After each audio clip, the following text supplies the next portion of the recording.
Yo, mga batang Barcelona. Ayan, nandiyan tayo ngayon sa Torre de Ciudad. Naku, napaalayan to sa Barcelona. Ayan, oh, kasama ko nga pala ang mga Marians. Ayan, oh, ang gaganda nila. Mga bata pa, oh, ayan, oh, nakikita ninyo. At kasama ko rin sa bus, halos katabi namin sila Ate Giselle. At si Ate Karen, oh, yung mga nagagandahan sa likod, oh. Smile. May opo pa si Ate Karen, oh. At yan nga palang, Torre de Ciudad, yan yung original niya. Tapos meron siyang lake doon. Yan makikita nyo, napakagandang tanawin. At iyan ang malapitan ng bago ngayong Torre de Ciudad. Tapos ito ang loob ng church doon. Ayan o, napakaganda naman. Ang galing ng gumawa sobra. Baga ma-amaze ka. Kaya nasa loob na kami ng simbahan yan. Ayan. Tingnan nyo kung gaano kalawak. Ang Torre de Ciudad na church na yan. Ayan o, nautal-utal pa nga ako. Ayan o. Yan, nagsimba kami dyan. Ayan, tinan nyo. Ang lawak talaga. Tapos ang taas, nandun yung mga kumakanta. Ayan o. Yun. Kasama ko nga pala si Moises. Ayan o, Hola, mag-vlog siya o. ¿qué tal? Yo soy Moisés, aquí estamos en Torre Ciudad, disfrutando de este día maravilloso y observando aquí las figuras de la Virgen.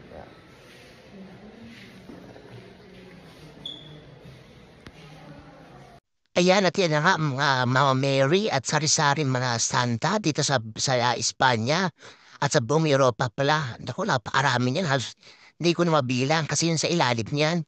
Sobrang dami. Kung pupunta kayo dito, siguro sobrang matutuwa kayo lalo yung mga deboto ng Mama Mary. Ayan, no, napakarami niyan. Hindi ko na naano kung mga pangalan nila pero karamihan meron sa Espanya. Pero makapagsabi sa akin, meron din pala yung galing sa Pilipinas, may nagsabi. Ewan ko lang kung nasaan dyan, kayo nang bahalang tumingin. Napakarami niya, oh. Yan, tingnan nyo lang, napaganda. Ayan, oh, sobra, di ba? Ayan, kada figura nga pala may pangalan sila sa ilalim. Kaya ayan, makikilala nyo kung sino sila. Ayan, malikot lang kasi yung camera ko, kaya hindi nyo marita ang mga pangalan. Pero naparami niyan. Halos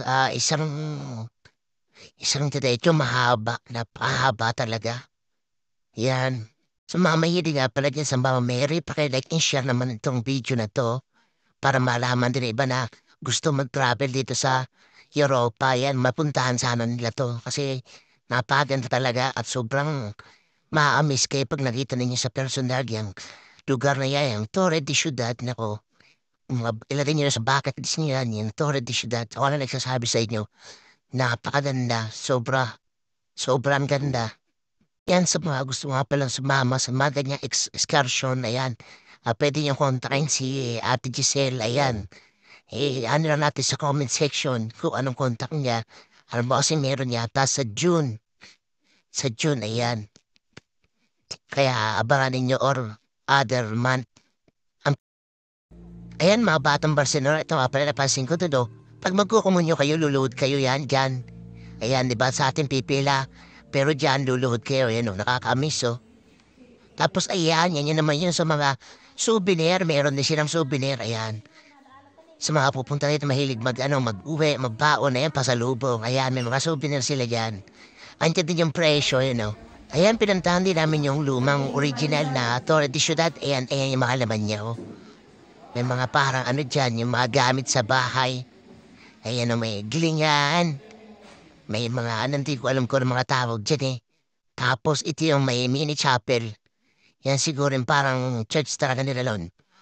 Or chapel lang, maliit lang siya pero sobrang ganda rin. Yan ang tahimik ng mga tao dyan kasi nagtatasal sila, ayan.